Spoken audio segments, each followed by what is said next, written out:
Вы слушаете «Радио Крым Реалии». Совместный проект «Радио Свобода» и Первого канала Украинского радио.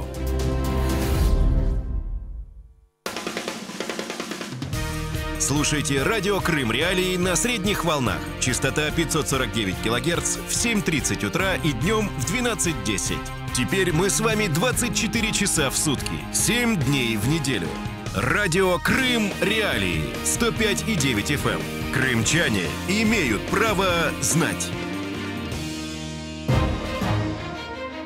Приветствую всех, кто в это время слушает радио Крым Реалии. С вами Александр Янковский, и мы начинаем нашу программу. Напомню, что можно нас слушать на средних волнах ежедневно в 7:35 и в 12:10 на частоте 549 кГц. Ну а на частоте 105,9 FM на территории Крымского полуострова нас можно слушать круглосуточно.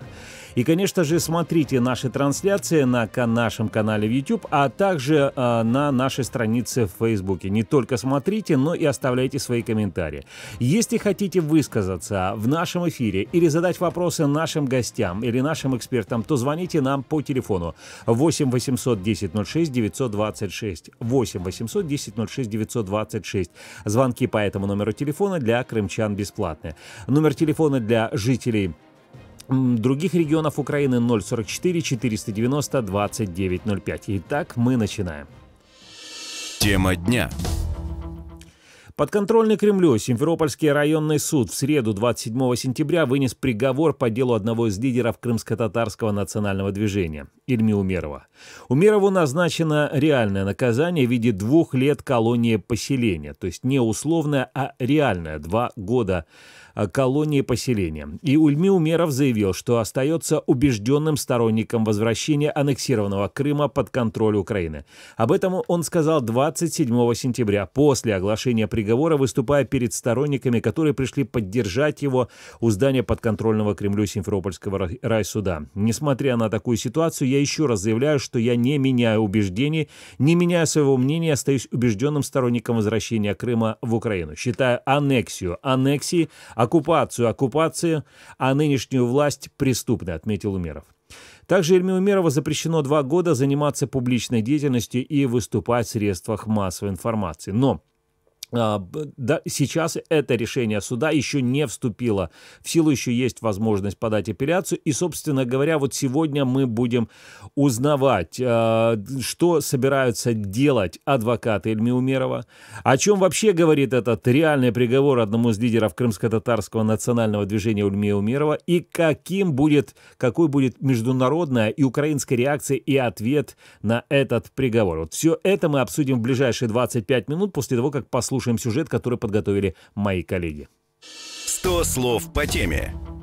Ильми Умеров родился 3 августа 1957 года в Узбекистане. Среднее и высшее образование получал там же. По первому образованию Ильми Умеров медик. Он закончил Андижанский государственный медицинский институт. В апреле 1974 года силовики нагрянули и в дома Умеровых, и их соседей Кадыровых. Семьи вместе с детьми и их товарищем Эльвером Сулеймановым были доставлены в отделение милиции Маргелана. Здесь их подвергли многочасовому допросу, отказались передать еду, принесенную родственниками. Как выяснилось, на детей Рустема Умерова, Ильми и Бекира, а также Эльвера Сулейманова было заведено уголовное дело. Ребята обвинялись по статье 191 пункт 4 Уголовного кодекса Узбекской ССР «Распространение заведомо ложных измышлений, порочащих советский государственный и общественный строй». Обвинялись они в том, что в апреле 1974 года изготовили и распространили в Маргелане рукописные листовки о гонениях крымских татар и о почтении памяти жертв депортации 1944 года. Дело в итоге развалилось, однако за детьми стали пристально наблюдать. Уголовное преследование не помешало карьере Ильми Умерова, и после окончания института он стал врачом Ферганского родильного дома. В 1990-м, незадолго до развала СССР, Ильми Умеров приезжает в Крым, где в 1994 году начинает политическую карьеру. С мая по октябрь 1994 он депутат Верховного Совета Крыма. С 1994 по 1997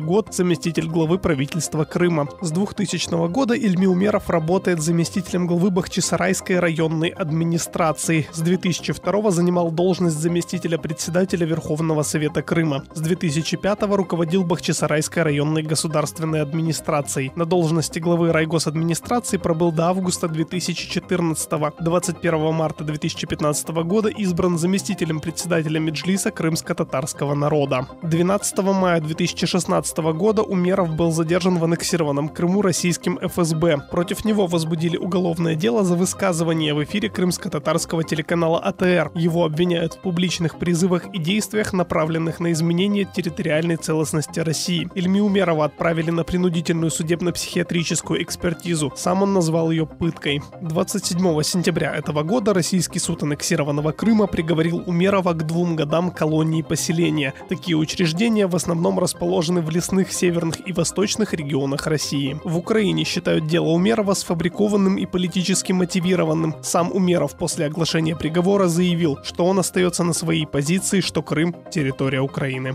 100 слов по теме. Вы слушаете радио Крым Реалии. Сегодня обсуждаем вынесение приговора. Собственно говоря, сам приговор по делу Ильми Умерова, которого судили в подконтрольного России Крымском суде. Вот, кстати, давайте еще послушаем сам комментарий Ильми Умерова после того, как ему вынесли приговор. Крымчане говорят. Надо сказать о том, что это решение принималось не в Симферопольском районном суде, и даже не на уровне Симферополя, а скорее всего где-то на уровне Кремля. Цель у оккупационной власти одна – заставить нас замолчать. Полюбить себя заставить они уже не могут, лояльности они не добились. Теперь будут стараться, чтобы весь народ или та часть, которая нелояльно относится, трепетали от страха и молчали. Других задач перед ними сейчас никто ставить не будет. Как я воспринял этот приговор? Если честно, я в какой-то степени ожидал такого. Просто на фоне того, что прокурор просил условный срок, немножко неожиданно прозвучало это 2 года колонии. Я думаю, ничего страшного. 2 года пролетит, и за эти 2 года от оккупационного режима в Крыму ничего не останется. Как сказать, постоянно принимаю медикаменты, связанные с несколькими заболеваниями, которые у меня есть. Основной из них – это болезнь Паркинсона. Я думаю, что мне позволят принимать эти препараты и дальше. Настолько они не опустятся, чтобы не позволить принимать медицинские препараты. А состояние на сегодняшний день более-менее стабильное. Я думаю, что 2 года уж я выдержу. Они не дождутся, чтобы я... Не хочется произносить это слово, но не дождутся, чтобы я умер в тюрьме. Крымчане говорят. Это радио Крым Реалии. Только что вы слушали Ильми Умерова, которого российский суд в Крыму приговорил к 2 годам лишения свободы в виде отбывания срока в колонии поселения. И сейчас мы будем говорить по телефону с журналистом, с корреспондентом «Радио Свобода» Антоном Наумляком, который сейчас находится на территории полуострова. Антон, приветствую. Доброе утро. Антон, как вообще люди, много ли собралось людей к зданию суда для того, чтобы поддержать Ильми Умерова в этот день, в день вынесения приговора? Традиционно крымские татары и не только собираются на судах, которые они считают политически мотивированными в Крыму. Вчера собралось несколько сотен человек. Уже потом, после вынесения приговора, когда все события случились, мы узнали, что в суде восприняли это собрание как акцию, сообщали в полицию. В общем, там и так были усилены меры охраны, но и суд это, видимо, как-то напугало. Несколько сотен человек собрались, встречали его хлопками, шариками, то есть, в общем-то, пытались поддержать и подбодрить как могли, конечно, хотя, конечно, и слез было вчера немало. Угу. То есть Ильми Умеров вышел после оглашения приговора, он вышел из здания суда и встретился с этими людьми? То есть, да, они встречали его? Да, с него была взята подписка о том, что после вступления приговора в силу, то есть после апелляции, если она не изменит приговор, он должен будет явиться в ведомство исполнения наказаний, где ему будет предписано, куда он должен явиться, на поселение. А до этого времени он находится дома, с него не взята подписка о невыезде, то есть мера пресечения оставлена той же. Но вчера он хотя бы смог вернуться домой, увидеться с родными, близкими и не был задержан, как этого опасались, в общем-то, и адвокаты, и родственники. Имеется в виду непосредственно в зале суда, да? То есть в зале суда, да. Скажите, Антон, пожалуйста, насколько часто вообще, вот вы знакомы с российскими реалиями, насколько часто вот так бывает, что дается реальный срок и при этом не берут человека, под стражу? Ну, в случае, когда срок связан с колонией поселением, то все-таки это, практика такая более-менее обычная. Марк Захарович Фейгин, который представлял интересы Умерова в суде, адвокат, сравнивал это с делом Навального, но все-таки это не совсем корректно, учитывая, что Навальному-то давали реальный срок отбывания в колонии, а не колонии поселения, это несколько иное. С другой стороны, у суда была возможность взять его под стражу, Ильми Умерова под стражу в зале суда, он ею не воспользовался, что, в общем, можно назвать положительным моментом, может быть, единственным за весь вчерашний день. Угу. Антон, скажите, а судья был все тот же, да? Все тот же судья и выносил и приговор, то есть никаких изменений за время этого процесса не было, как вы его наблюдали? Менялись прокуроры, всего сменилось, если не ошибаюсь, 3 человека. Гособвинение представлял сначала Олег Саргинов, который был же прокурором в деле Николая Семины, журналист, обвиняемого по точно такой же статье, а заканчивали уже другие прокуроры. Вчера на оглашение приговора ни один из них не явился. Вот если это обычная практика, когда человека осуждают на колонию поселения и не берут под стражу, то вот практика, когда суд дает реальный срок вместо того, что просит прокурор условный, вот это как раз огромное исключение из правил. То есть прокурор попросил меньшую строгость наказания, да, чем дал ее судья. Да, в общем-то, нет ничего необычного, когда изменяется срок наказания. То есть судья дает больше или меньше, чем просит прокурор. Но вот сама тяжесть наказания, это, конечно, исключительный случай. Антон, еще скажите, а что такое колония поселения? Потому что, может быть, далеко не все знают, что это такое. Колония поселения – это одна из форм ограничения свободы. Она может быть совершенно разной на самом деле. Одна из колоний поселений, кстати, есть около Керчи. Это так, к слову. И там человек, который осужден на эту меру наказания, может, например, снять квартиру. Он там, скорее всего, определяется на работу. Он может там не работать, если медицинские показания ему этого не позволяют. То есть это очень такая расплывчатая форма наказания. Другое дело, что она связана в любом случае с отбытием из дома, нахождением на одном месте. Он не может покинуть этот поселок, в котором находится колония поселения. И он, конечно, ограничен в получении медицинской помощи и помощи родных, и каком-то общении. Понятно. Спасибо. Антон Ноблюк, корреспондент «Радио Свобода» и по телефонной связи из Крыма. Со студии «Крым Реалии» мы говорили с Антоном про дело, про оглашение приговора Ильми Умерову. Значит, сейчас мы послушаем, кстати, российского адвоката Николая Полозова, который защищал интересы заместителя председателя Меджлиса Ахтема Чийгоза. И вот он рассказал, что судья, который вынес решение по Ильми Умерову, это бывший украинский судья, которому нужно выслужиться перед российской властью. Именно с этим он связывает вот такую строгость вынесения приговоров. Давайте послушаем. Мнение.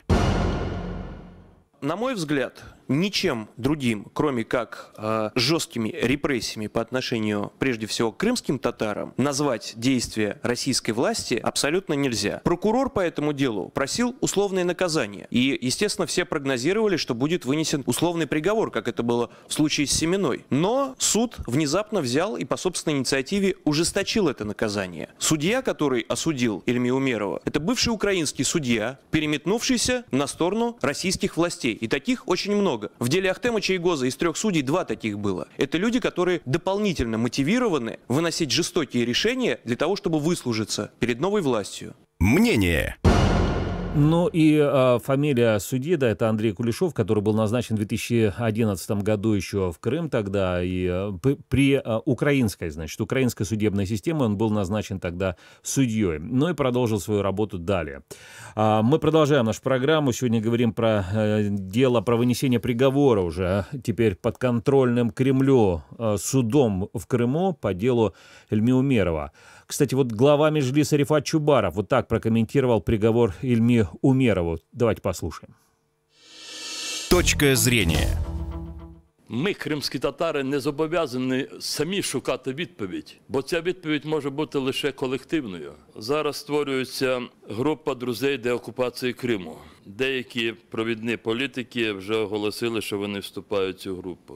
Якщо вже така група створюється, так може от питання спасіння Ільмі, це може бути одним із таких питань, що тестуватиме цю групу. Путін віддав наказ, щоб бити Ільмі. Невже це нікому не зрозуміло? Це не рішення окупаційного суду Сімферополю. Це не рішення тих суддів-зрадників, колишніх українських суддів.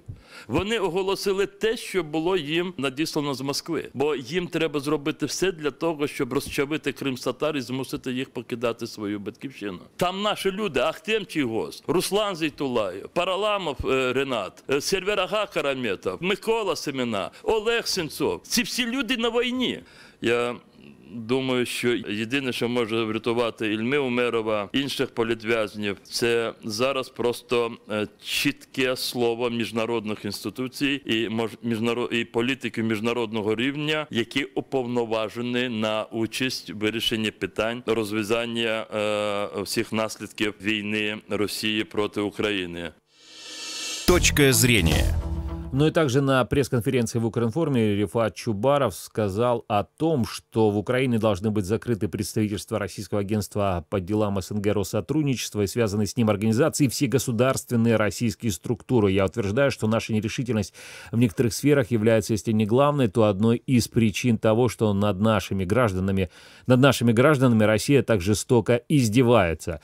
Далее будем обсуждать вынесение приговора Ильми Умерову российским судом в аннексированном Крыму с Эскандером Бариевым, членом Меджлиса крымско-татарского народа и председателем Комитета защиты прав крымско-татарского народа. Эскандер, приветствую. Доброе утро. Эскандер, ну теперь самый главный вопрос, да, что собираются делать, что будет делать украинское государство, общественники и другие международные структуры для того, чтобы обжаловать приговор Ильми Умерову или отменить этот приговор? Ну, в первую очередь, это должно продолжаться процессуальное действие, то есть должны быть поданы жалобы в суды следующих инстанций, так называемые суды. И, соответственно, эта процедура, на наш взгляд, она будет где-то еще длиться не менее чем полгода, я думаю, до весны 2018 года. При этом Ильми Ага, он будет находиться в Крыму, его не имеют права этапировать, и поэтому у нас есть время для того, чтобы работать с международной общественностью. И я уже перешел ко второму направлению. Второе направление – это то, чтобы сегодня, как я согласен с Рифатом Чубаровым в том плане, что он сказал, что это тест, опять же, на тест международной общественности, на четкую реакцию на то неправосудное решение, на те противозаконные действия оккупационной власти и Российской Федерации. В частности, что подразумевается под этим? Здесь не только должны быть заявления о стурбованности, о каком-то несогласии, но сейчас назрела четкая ситуация, когда мы все-таки должны ввести персональные санкции в отношении тех чиновников, начиная от Кремля, заканчивая оккупированным Крымом, которые выносят такие приговоры. Приговор Ахтему Чийгозу, приговор Николаю Семене, приговор Ильми Умерову. И подобные действия продолжаются, потому что на следующей неделе уже ФСБ планирует вынести обвинение Сулейману Кадырову. Поэтому здесь Мы должны четко сосредоточить и объединить все наши усилия. Мы четко должны выстроить дальнейшую нашу стратегию с нашими друзьями на международном уровне, для того, чтобы были более четкие и более конкретные действия, а не просто публичные заявления, хотя они тоже очень важны. Ну и следующее, это, конечно, в любом случае мы все должны объединить усилия для того, чтобы морально, в настоящее время действительно это морально, нужна поддержка семье Ильми Умерова, семье Чайгоза, семье Семены и других политических заключенных. Я думаю, что здесь, кроме, опять же, заявлений со стороны украинского государства, должна быть более активная дипломатическая работа, чтобы была более четкая реакция цивилизованных стран. Понятно. Спасибо, Искандер, спасибо. Член Меджлиса крымско-татарского народа Искандер Бариев. Искандер Бариев был на прямой телефонной связи со студией радио Крым Реалии. Вот мы сейчас послушаем, чего ожидает сам Ильми Умеров после решения суда. Что он сказал? Крымчане говорят. А чего мы ждем и от кого в этой ситуации? Наверное, надо в первую очередь сказать об Украине, которая должна принять необходимые решения, гарантирующие права крымско-татарского народа как коренного народа в Украине и в Крыму. Это даст дополнительный стимул для Украины в борьбе за возвращение своей территории. Бороться за территорию необходимо в любой ситуации. И хотелось бы, чтобы Украина сделала немножко понастойчивее.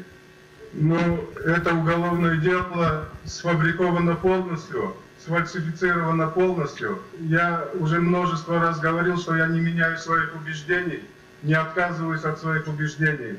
Продолжаю считать Крым Украиной и аннексию аннексии, оккупацию оккупации. На этом фоне возбудили уголовное дело, полностью его сфабриковав. Крымчане говорят. Это был комментарий Ильми Умерова уже после решения суда, который вынес ему 2 года нахождения в колонии поселения. Суд, понятно, подконтрольный Москве в Крыму. Что будут делать дальше адвокаты? Об этом говорим с Евгением Прониным, украинским адвокатом, который представляет интересы Ильми Умерова в международных судах. Евгений, здравствуйте.